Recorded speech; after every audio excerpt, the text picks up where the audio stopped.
When my husband left me with my 5-year-old daughter, my world collapsed, but then I rose again. I always thought our marriage was solid. Sure, we had our struggles like any other couple, but I believed we were in it together. We had a house, careers, and most importantly, our daughter, Lily. She was only 5, with big brown eyes and a laugh that could brighten even my worst days. I never imagined that my husband, the father of my child, would just walk away from it all. It happened on a random Tuesday. I remember because I had spent the morning making Lily's lunch for preschool and folding laundry while juggling a work call. My husband Mark had been quiet all morning, barely looking at me. I chalked it up to stress. His job had been weighing on him lately, and I figured he just needed space. I never suspected that when I walked through the front door that afternoon, my life would shatter. Lily was the one who told me. She was sitting on the couch, clutching her stuffed bunny, her little face twisted in confusion. "Daddy said he had to go," she murmured. "He said he wouldn't be back for a long time." At first, I thought she was mistaken. Maybe he went to the store or had a work emergency. But then I noticed the missing things. His laptop, his suitcase, his favorite leather jacket. I called his phone, my hands trembling so badly I nearly dropped it, straight to voicemail. I called again. Nothing. Panic set in as I checked our bedroom. Half his clothes were gone. His side of the closet looked eerily empty, as if he had never been there at all.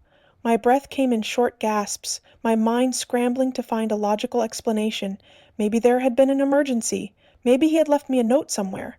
But deep down, I already knew the truth. He left us. I sat on the bed, my whole body numb. How could he do this? How could he leave her? I could almost understand him walking out on me. Marriages fall apart, but abandoning his daughter? The little girl who adored him, who waited by the window every evening for him to come home? It didn't make sense. None of it did. I wanted to break down, to let myself crumble under the weight of it all, but Lily was in the next room. I had no choice but to pull myself together. I wiped my face, forcing my legs to move. I had to be strong for her. I had to figure out what the hell was going on. I called his parents first, my voice shaking. His mother answered, sounding hesitant. When I asked if she had heard from Mark, there was a long pause before she spoke. "Sweetheart, I think you should check your email." Dread curled in my stomach. I hung up without another word and grabbed my laptop. My inbox had one unread message from Mark. The subject line was simple: "I'm sorry." My hands trembled as I clicked on it.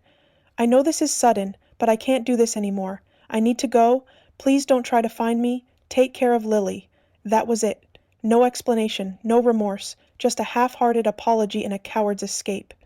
I stared at the screen, my mind unable to process the sheer cruelty of it. How do you just walk away from your wife and child like they're nothing? I wanted to scream. To throw my laptop across the room, to track him down and demand an answer.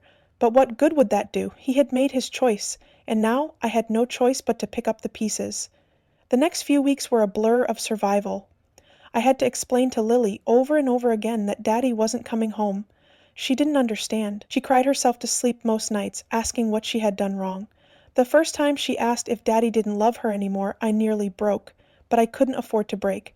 I had bills to pay, a child to raise, and no time to drown in my own grief. Financially, things were rough.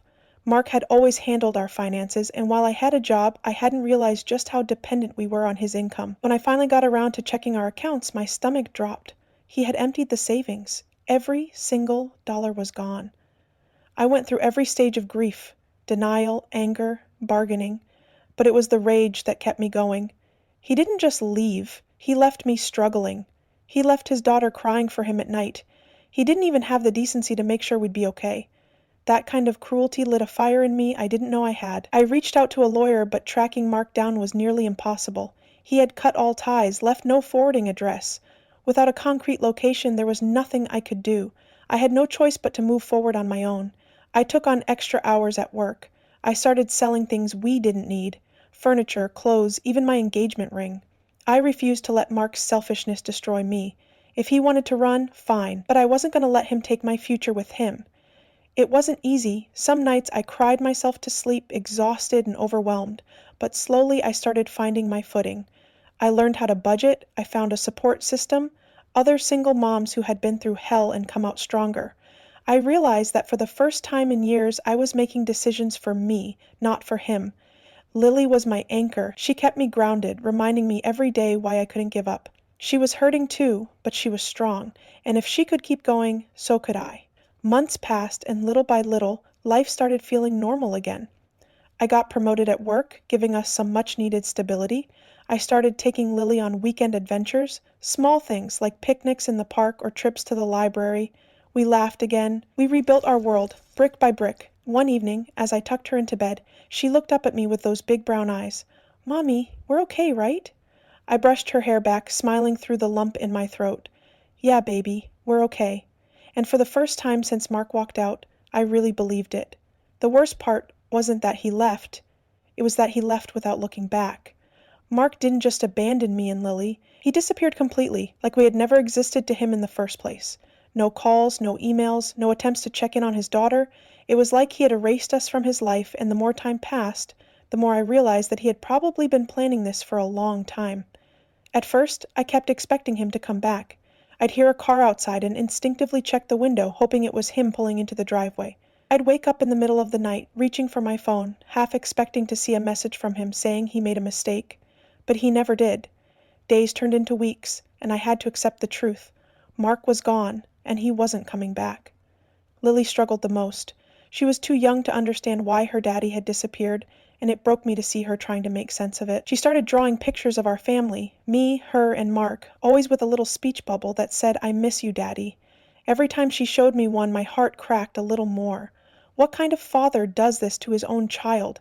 How do you look at a little girl who loves you unconditionally and decide that she isn't worth sticking around for?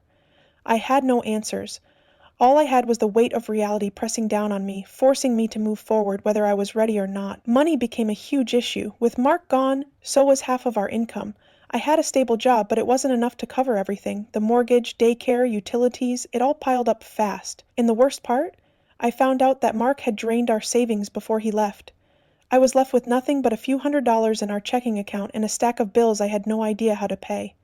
I had no choice but to swallow my pride and ask for help. I reached out to my parents first. They were shocked when I told them what happened, but they didn't hesitate to step in. My mom started picking Lily up from daycare when I had to work late, and my dad quietly slipped me some money to help keep us afloat. It wasn't much, but it kept us from drowning. I also had to make some tough choices. I sold my wedding ring, something I never thought I'd do, but it covered a month's worth of groceries. I canceled every unnecessary expense. No more streaming services, no more eating out, no more little luxuries. My life became a cycle of work, parenting, and figuring out how to stretch every dollar as far as possible. But the hardest part wasn't the financial struggle. It was the loneliness. For years I had been part of a team. Even when things between me and Mark weren't perfect, I still had someone to lean on. Now, every decision fell on me. Every responsibility, every worry, every fear. It was all mine to carry alone. Some nights, after Lily went to bed, I'd sit at the kitchen table, staring at the empty chair across from me, wondering how the hell I got here. I kept going because I had no other choice. I couldn't fall apart when I had a little girl depending on me.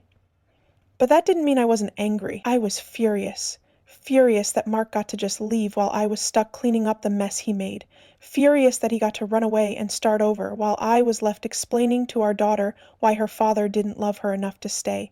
Furious that I was the one losing sleep over bills and late notices while he was, who knows where, living a new life without a second thought about us. That anger became fuel. I threw myself into work, pushing for a promotion so I could make more money.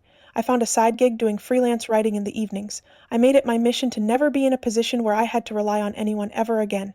Mark had taken everything from me, but I refused to let him take my future, too. Lily, as always, was my reason for fighting. Even on the hardest days, she kept me going. She was so resilient, even when she was hurting. One night, after I tucked her in, she looked up at me and asked, "Do you think Daddy will ever come back?" I wanted to lie. I wanted to tell her that he would wake up one day, realize his mistake, and come running back to us. But I couldn't do that to her. She deserved the truth, even if it hurt. "I don't know, baby," I said softly, "but no matter what, I'm here. I'm not going anywhere." She nodded, her little face serious. "We're okay, right?" I swallowed the lump in my throat and smiled. "Yeah, baby, we're okay." And in that moment I realized that maybe we were. It wasn't easy, but we were surviving. I had a roof over our heads, food on the table, and a little girl who loved me unconditionally. Mark's absence no longer defined us. We defined us. A few months after Mark left, I got a call from his sister. She had barely spoken to him either, but she had some news. Mark was in another state, living with another woman. The anger that had been simmering inside me flared into something sharp and cold. He didn't just leave us, he replaced us. I didn't know what hurt more, the fact that he moved on so easily or the fact that he never even tried to see Lily again. That night, after I put Lily to bed, I sat in the dark, letting the weight of it all settle in. I could have let it break me. I could have let it turn me into someone bitter and angry. But I didn't.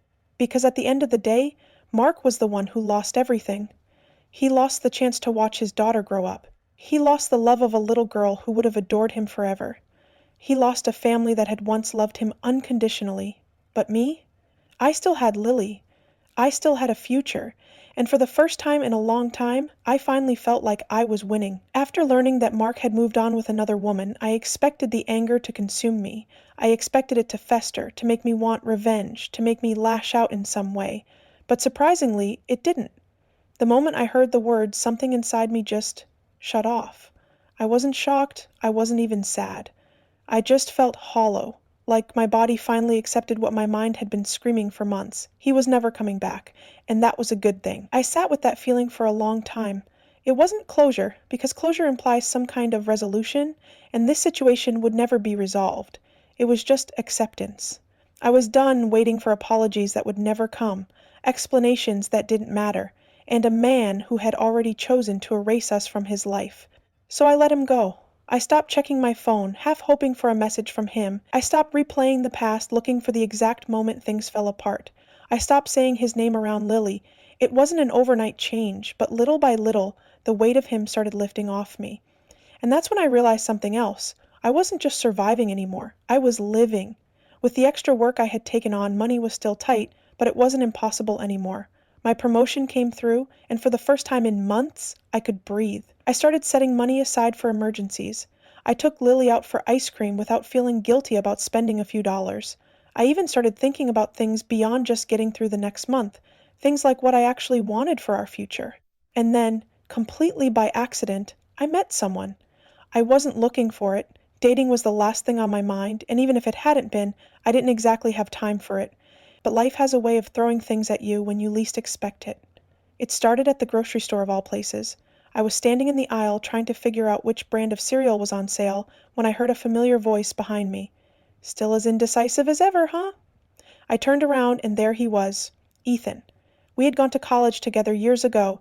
Back then he had been the guy everyone liked, the one who always had a joke ready but somehow never came across as arrogant. We hadn't seen each other in almost a decade, but he looked almost the same. Maybe a little older, a little more tired, but then again, so was I. We caught up right there in the grocery store, in between shelves of overpriced cereal and half-empty baskets. He told me he had moved back to town after working overseas for years. I told him about Lily, about what had happened with Mark. Well, the short version of it anyway. I expected that look of pity people always gave me when they found out, but he just nodded, like he understood more than he was saying. Before we went our separate ways, he gave me his number. "In case you ever want to catch up properly," he said. I didn't call him right away. I wasn't ready. But a few weeks later, on a rare night when Lily was at my parents' house, I found myself staring at his number, wondering what would happen if I took a chance. So I did. One phone call turned into a coffee meetup. Coffee turned into dinner. Dinner turned into late-night conversations that stretched into the early hours of the morning. I told myself we were just friends, that I wasn't interested in anything serious, but deep down, I knew better. There was something about Ethan that made me feel seen in a way I hadn't in years. But I was terrified. Mark had blindsided me. One minute we were a family, and the next he was gone. What if it happened again? What if I let myself believe in something only to have it ripped away? What if I let someone into Lily's life only for them to disappear like her father did? Ethan seemed to sense my hesitation. He never pushed, never asked for more than I was ready to give. He was just there, steady, patient, willing to move at whatever pace I needed. It was the first time in a long time that I didn't feel like I was carrying everything alone. Lily took to him almost immediately. She was cautious at first, but Ethan had this way of making her laugh, of making her feel safe. And as much as I tried to keep my walls up, I couldn't deny how good it felt to have someone in my corner again. Of course, just as things were starting to feel normal again, Mark decided to make his grand reappearance. It had been nearly a year since he walked out on us, a year of complete radio silence, a year of me picking up the pieces while he lived his new life without a second thought. And then, out of nowhere, I got a message from an unknown number. "Hey, can we talk?" I knew it was him before I even read the name. For a second, my heart stopped.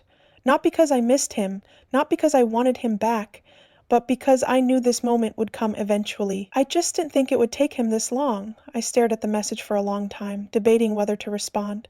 Part of me wanted to ignore it, to pretend he didn't exist the same way he had pretended we didn't. But another part of me, the part that had spent so many nights wondering how he could just leave, needed to know what he wanted. So I answered. "What do you want, Mark?" It didn't take him long to reply. "I want to see Lily." I almost laughed. After a year of abandonment, now he wanted to see his daughter.